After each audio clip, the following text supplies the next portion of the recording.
I smoothed the wrinkles from my black dress, the same one I wore to both Mom and Dad's funerals. 6 months of wear shows and the slight pilling at the shoulders, the loosened hem where I caught it on a wheelchair. The mahogany conference table stretches before me like a runway, my siblings perched along its length like vultures eyeing their next meal. Lisa taps her Mont Blanc pen against a leather portfolio, each click echoing through the conference room. Her Cartier watch glints as she checks the time again. David slouches in his Italian suit, scrolling through his phone while the twins, Sarah and Mark, whisper and giggle like they're still in high school instead of pushing 40. Ms. Blake? Mr. Patterson clears his throat. The family lawyer's wire-rimmed glasses catch the morning light as he shuffles his papers. Shall we begin? My heart pounds against my ribs. 3 years of 24-hour care, of sleeping in hospital chairs and learning to decipher medication schedules, of holding Mom's hand through chemo and cleaning Dad after his stroke sit, all comes down to this moment. Please proceed, Lisa answers before I can speak. Always the attorney, always in control. Mr. Patterson adjusts his glasses. The last will and testament of Margaret and James Blake being of sound mind. The words blur together as memories flash through my mind. Mom's soft voice calling for water at 3 a.m. Dad's trembling hands as I helped him sign medical forms. The endless rounds of doctor's appointments, insurance calls, pharmacy runs. The graphic design business I built from scratch, now shuttered. The best friend's Napa Valley wedding I missed. The dating life I abandoned. The estate, including the family home at 247 Maple Street, all financial assets and personal belongings, shall be divided equally among our children. Lisa Marie Blake, David James Blake, Sarah Ann Blake, and Mark Thomas Blake. The room spins. I grip the edge of the table, my knuckles white. I'm sorry, what? Lisa's lips curl into a smirk. Mother always said those who truly care don't expect rewards. You should have gotten a real job instead of playing nurse, David mutters, not looking up from his phone. Some of us have actual career advantage. The twins exchange knowing looks. We should list the house right away, Sarah says, twirling her platinum hair. The market's hot in that neighborhood. Already have a realtor in mind, Mark adds. We can clear it out next weekend. Clear it out. Like the last 3 years meant nothing. Like the nights I spent organizing Mom's medications, the days I spent lifting Dad into his wheelchair, and the holidays I spent alone with them while my siblings posted Instagram photos from tropical beaches. All of it could be erased with a few signatures. I see it all again. Dad lying alone in that sterile hospital room, terrified and confused, while I made desperate calls to my siblings. I'm presenting at a conference in London, Lisa had said, her voice dripping with importance. The kids have soccer tournaments, David replied between clicks of his keyboard. We'll send flowers, the twins chirped in unison. The memory of writing checks for medical supplies while maxing out my credit cards burns fresh. The isolation of watching my social life crumble while my siblings carried on with their perfect lives. The way Mom's eyes would light up on the rare occasions the others visited, like they were doing her a favor just by showing up. My hands begin to shake. The pocket of my dress still holds the scraps of paper where I tracked every doctor's visit, every medication change, every small victory and setback. 3 years of my life documented in fragments. I stand abruptly, my chair scraping against the hardwood floor. The papers in my fists crumple as 40 years of being the good daughter, the reliable one, the caregiver, crystallize into a single moment of clarity. Sarah rolls her eyes. Oh, don't be dramatic, Caroline. But I'm not being dramatic. For the first time in my life, I see my family exactly as they are. The question isn't whether to walk out or stay to fight, it's why I ever expected anything different from people who could abandon their dying parents without a second thought. I turn toward the door, my steps steady despite the trembling in my chest. Behind me, Lisa's voice carries that familiar note of condescension.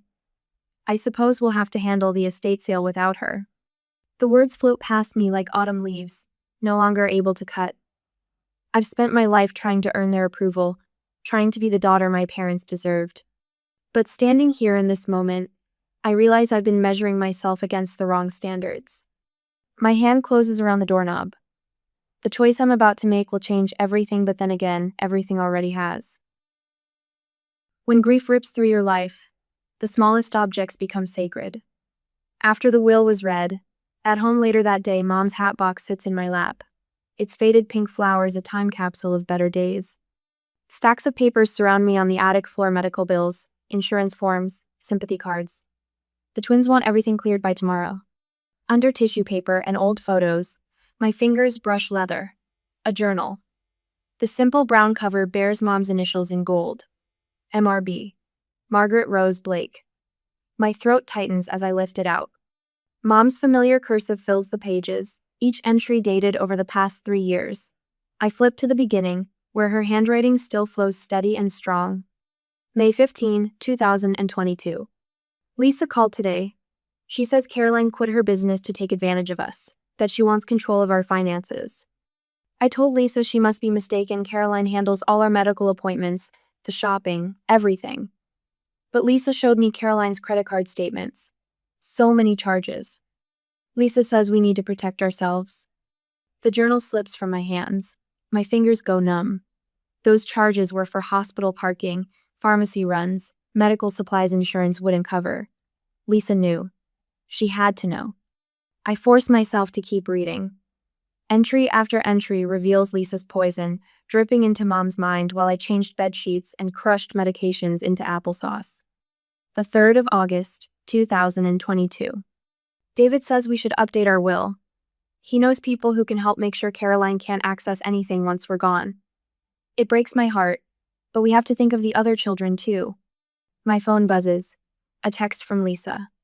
The estate sale starts at 9 a.m. sharp. Don't even think about showing up. I grab my laptop and pull up the family bank statements. There are transfers to Lisa's account during Dad's last hospital stay. Checks to David's investment firm while Mom underwent chemo. The twins' names on withdrawal slips dated days after the funeral. You won't get away with this. My whisper echoes through the empty attic. But they already have. A soft knock startles me. Angela, Mom's night nurse, peers through the attic door. Her scrubs are wrinkled from a 12-hour shift at the hospital. I heard about the will. She steps inside, careful of the lowered ceiling. It's not right what they did. I saw how hard you worked, Caroline. Every single night.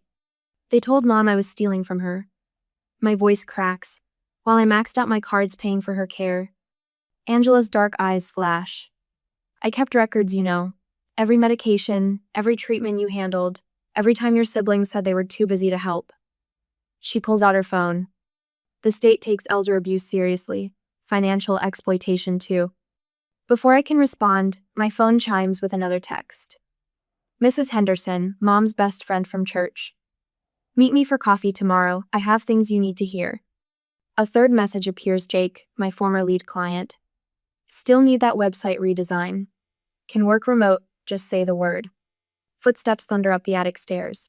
Sarah bursts in, her platinum hair bouncing. You're still here? Lisa says if you don't leave, she'll call the police. She's already talking to her lawyer friends about a restraining order.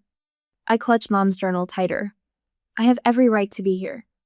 Not anymore. Mark appears behind his twin. We own the house now. All of us except you. He dangles a key ring. Locks change tomorrow. My gaze falls on the bank statements scattered around me, the evidence of their betrayal in black and white.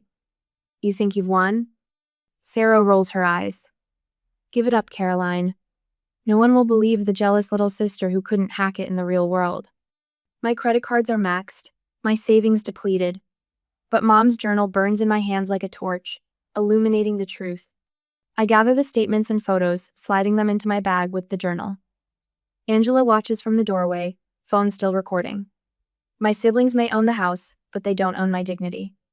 Or the truth. Later that night, at my apartment, the restraining order landed on my kitchen table with a soft thud. 3 pages of Lisa's manufactured concern about my emotional instability and erratic behavior. My coffee grows cold as I read her perfect penmanship, each stroke calculated to paint me as a woman unhinged by grief. My phone buzzes. A text from Sarah's college roommate. Is it true about your breakdown at the hospital? David mentioned something. The estate sale notice follows 2 days later. Saturday, 10 a.m. No warning, no chance to save Mom's recipe cards or Dad's vintage record collection.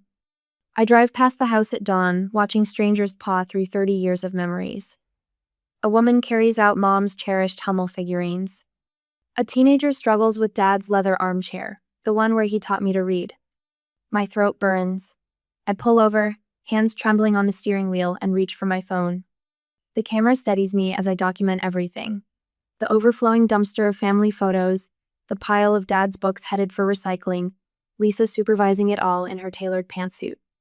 "You can't just throw away their lives," I whisper, hitting post on the video. The comments flood in within minutes. Former neighbors, dad's golf buddies, mom's church friends. Each share amplifies the truth Lisa tried to bury. That evening, my meditation app chirps its gentle reminder. 20 minutes of guided breathing while my laptop updates the spreadsheet tracking every document, every conversation, every small betrayal. My therapist calls it strategic healing. I call it survival. The letter from Riverside Bank arrives unmarked. Inside, account statements dating back 5 years. Mom's secret savings account, built one Social Security check at a time. The post-it note in her shaky handwriting. "For Caroline, who remembers to bring flowers." My lawyer's eyes light up the next day we meet at her office. "This changes everything. They can't claim you had no financial stake when your mother clearly intended." I get up abruptly, without giving her the chance to finish, and the next thing I know is I am in my car heading to meet Lisa. The country club dining room hushes as I push through the heavy oak doors 15 minutes later. Lisa's Thursday lunch group scatters like startled birds, pearls clutched, wine glasses frozen midair. My sister's perfect composure cracks for just a moment. "What are you doing here?" Lisa's voice carries across the silence. "This is a private club." I place the bank statements on her white tablecloth. Red wine sloshes as her hand jerks back. "Mom kept records, Lisa. Of everything." "You're making a scene." Her whisper could cut glass. "Security will remove you." "Let them." My voice stays steady. "I'm sure these ladies would love to hear how you handled Mom's cancer treatments. How you were too busy with your corner office while I changed her bandages. How Dad—" "That's enough." Lisa stands, her chair scraping marble, but the damage spreads through whispers and sidelong glances. Her carefully curated social circle witnesses the first crack in her facade. I just grab the papers and furiously go out. An hour later, in front of the hospital, Angela meets me in the parking lot, her nurse's scrubs wrinkled from a double shift. "I kept my own records," she says, pulling a thumb drive from her pocket. "Times, dates, which of you showed up, which of you didn't. The hospice ethics board takes this stuff seriously." Mrs. Henderson from next door brings coffee and 40 years of observations. She said she saw us from inside the hospital and wanted to help. "Your mother talked to me, you know. About Lisa's suggestions for changing the will. About David's late-night visits with papers to sign." After the conversation, I sat in my car, silent tears falling down. That moment Jake calls because of design clients. "I've set up your remote workspace. Full access to the agency's resources. Lisa can't starve you out if you're earning again." The reporter's business card appears in my mailbox after the conversation with him. Local news, but she has contacts at bigger outlets. "Elder abuse is an epidemic," she says. "Your story matters." Later at my lawyer's office again, my hands shake as I open the last file from the accountant. Dad's signature on the transfer papers shifts subtly across months of documents. The slant changes, then corrects, then changes again. Lisa's law degree didn't teach her that stroke patients' handwriting doesn't magically improve. Financial elder abuse, my lawyer says, scanning the forgeries. The DA takes that seriously these days. Later that night, at my small apartment, Lisa's phone calls start at midnight. First threats, then bargaining. By sunrise, she's remembering childhood moments of sisterly bonds, attempting to rewrite our history. I let them go to voicemail, each desperate message another piece of evidence. The meditation app chimes again. Today's lesson: letting go. I sink into the rhythm of my breath, finally understanding that I never needed their approval. Every bedpan emptied, every medication sorted, every moment spent easing my parents' fear, those were acts of love, not down payments on an inheritance. The next couple of days, my legal team assembles through a network of referrals. Healthcare advocates, elder law specialists, forensic accountants. They take the case pro bono, drawn by the paper trail I've built. The evidence fills 3 bankers' boxes: visitor logs, bank statements, medical records, witness statements. The manila envelope arrives without a return address on Wednesday. Inside, a USB drive and a note. Security footage from Dad's hospital room. Watch the whole thing. My hands hover over the laptop. The truth waits inside, sharp enough to destroy Lisa forever. But as I reach for the drive, a deeper question surfaces. What would victory cost my soul? Light spills through my window, painting shadows across the scattered evidence of my family's betrayal. In the distance, a church bell tolls 6 times. I watch the sunlight with its own kind of clarity, and I finally understand what Mom meant about caring without reward. The reward was never meant to be money. The USB drive sits heavy in my palm as sunrise gilds the room in amber. One click could unleash consequences my sister would never survive. The choice stretches before me like a fork in the road, justice or vengeance, truth or destruction. Behind me lie 3 years of sacrifice. Ahead lies the person I'll become. My finger hovers over the laptop's power button. The next move will change everything. But first, I breathe. The next morning at my lawyer's office, the morning sunlight slants through Venetian blinds as my lawyer taps her pen against a stack of documents. 3 years of meticulous records spread across her desk. Medication schedules, bank statements, text messages, Mom's journal. My hands tremble as I sign the final affidavit. Elder abuse charges filed, Sandra announces, her voice steady. She slides the paperwork into a manila envelope, then checks her watch. Channel 4 runs in 20 minutes. We organize and I'm ready to leave. The local news segment plays on my phone during the taxi ride home. Devoted daughter betrayed. The anchor intones over photos of me at Mom's hospital bedside. Images of Lisa emerging from her law firm, hand raised to block the camera. David ducking into his Porsche.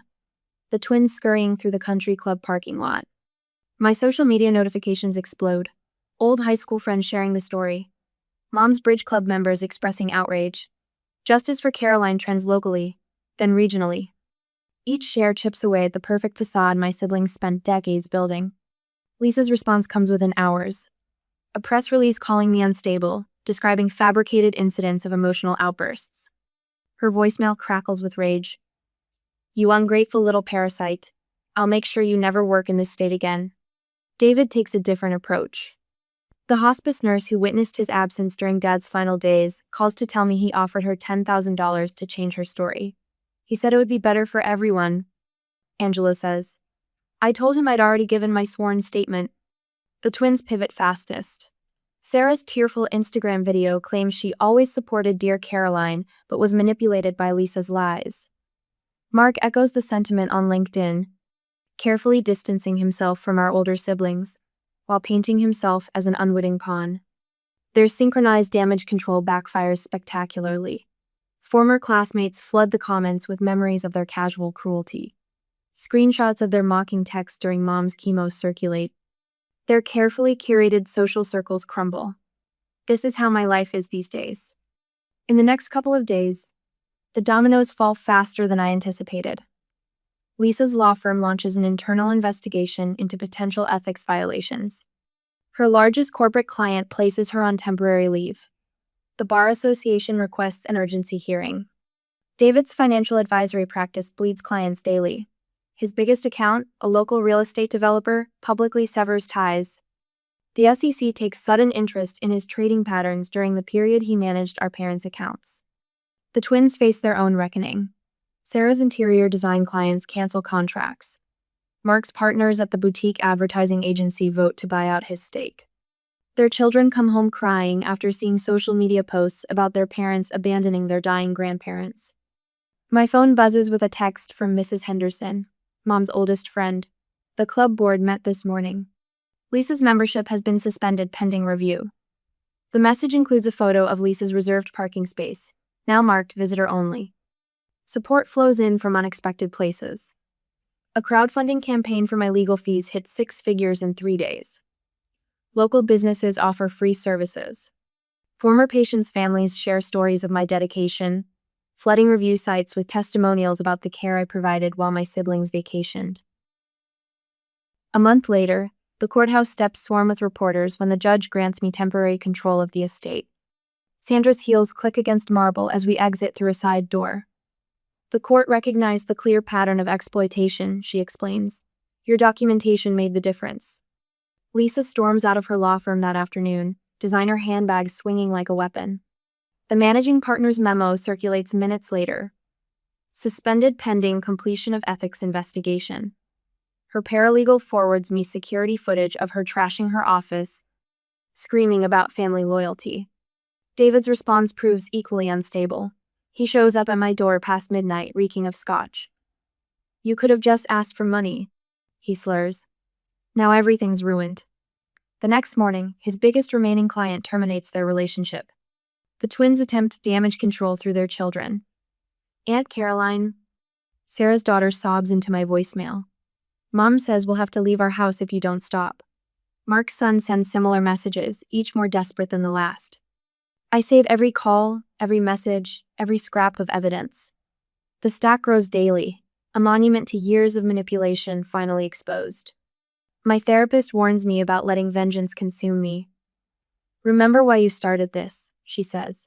"Justice, not destruction." But the final piece arrives on a Tuesday morning at my mailbox. A thumb drive delivered by courier, containing security footage from Mom's hospital room. Lisa stands at the foot of the bed, unaware of the camera. "Just sign here, Mother. Caroline won't manage the money properly. You know how emotional she gets." Mom's hand shakes as she reaches for the pen. "But she's been here every day." "Because she has nothing else in her life," Lisa snaps. "Do you want to reward that kind of dependency?" The video continues for 17 minutes. Lisa pushing papers at our weakened mother, making veiled threats about power of attorney, twisting every sacrifice I made into proof of my inadequacy. One click would send it to the ethics board. One forward to the media would destroy Lisa's career beyond repair. My finger hovers over the send button as the sun sets outside my window. The power to crush my sister fills my chest with an unfamiliar weight. My phone lights up with another message from one of the twins' children. But my gaze fixes on the framed photo beside my laptop. Mom and Dad on their 50th anniversary, before the illnesses began. Their smiles radiate the kind of love my siblings never understood. The thumb drive feels heavy in my palm. The choice stretches before me like a forked path. Vengeance or something harder to grasp.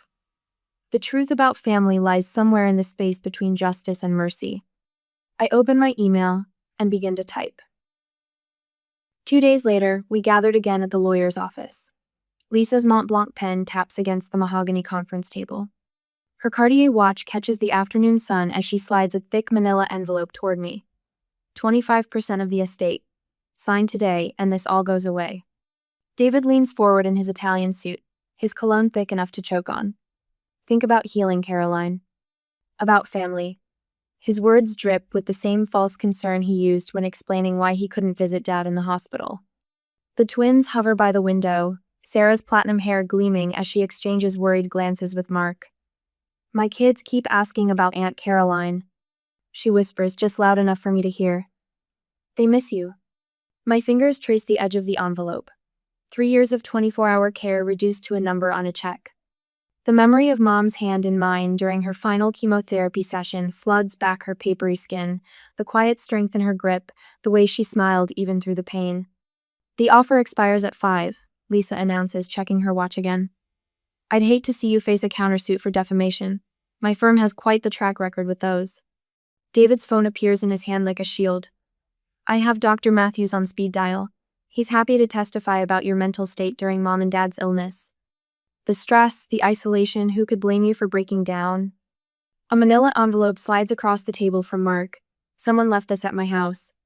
His voice wavers. "Pictures of my kids at school. Think about what you're doing to this family, Caroline." The fluorescent lights hum overhead. My throat tightens as old instincts surface the need to please, to keep peace, to sacrifice myself for family harmony. The weight of 40 years of being the good daughter presses down on my shoulders. My hand slips into my purse, fingers brushing against my phone. The record button glows red, just as it has for the past 20 minutes. "You know what I remember most about taking care of Mom and Dad?" My voice comes out steadier than I expect. The silence. The endless silence of that big house, broken only by their breathing machines and my footsteps. No calls, no visits. Just me, watching our parents slip away while you all lived your lives. Lisa's pen stops mid-tap. "We've been through this." But that's not quite true, is it? I pull out my laptop, opening it to face them. You weren't completely absent. There were the withdrawals from their accounts, always small enough to stay under the radar. The changes to their will, conveniently timed after Dad's first stroke. The emails to their doctors, painting me as unstable, paranoid. David's face pales as his own email appears on screen. Where did you? Mom kept everything, David. Every bank statement, every email, every letter. And I had 3 years alone in that house to find them all. The twins shift toward the door, but I'm not finished. Did you know Lisa's been under investigation by the Bar Association? 3 other clients with similar stories, family members written out of wills, mysterious account transfers, sudden changes in power of attorney. Lisa's manicured nails dig into her leather portfolio. You're lying. The partners at Harrison and Schmidt might disagree. They received quite the interesting package this morning.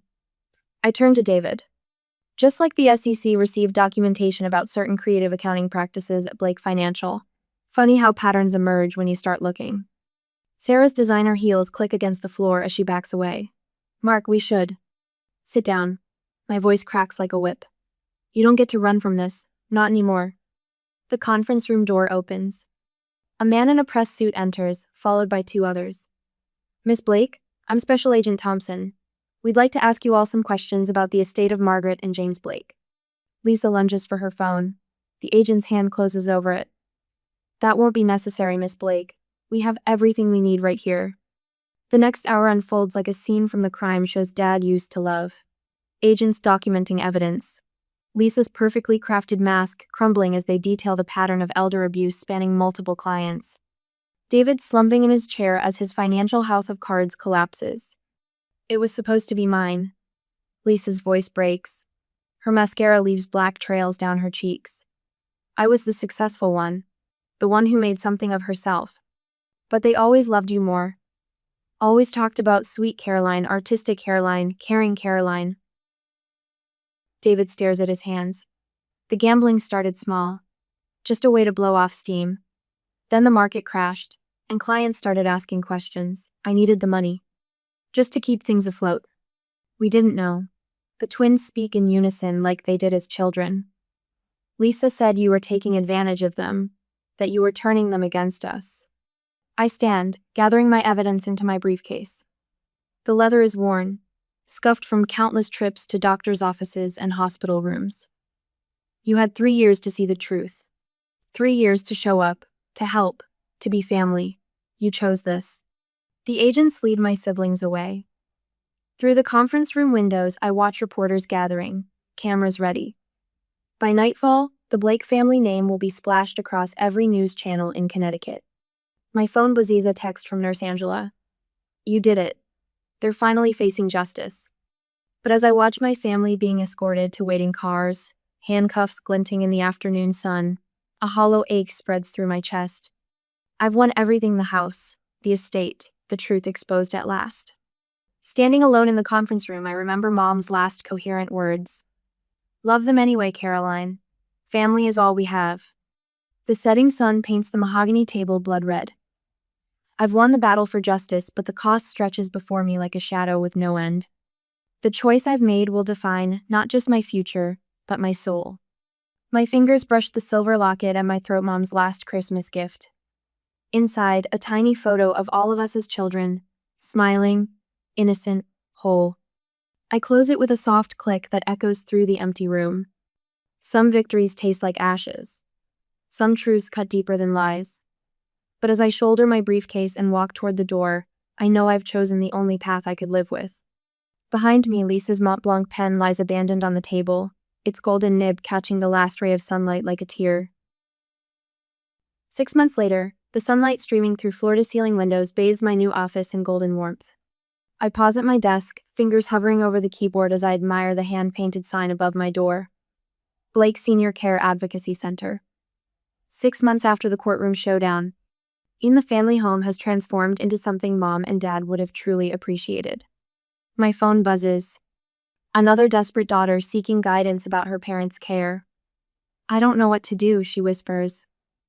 My siblings keep saying I'm trying to steal their inheritance.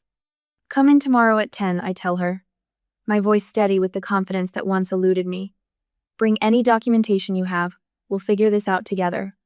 The words flow naturally now. Each call reminds me why I converted the sprawling Victorian into a haven for caregivers facing family exploitation. Where the formal dining room once hosted awkward holiday dinners, support groups now gather. This study has become a legal resource library.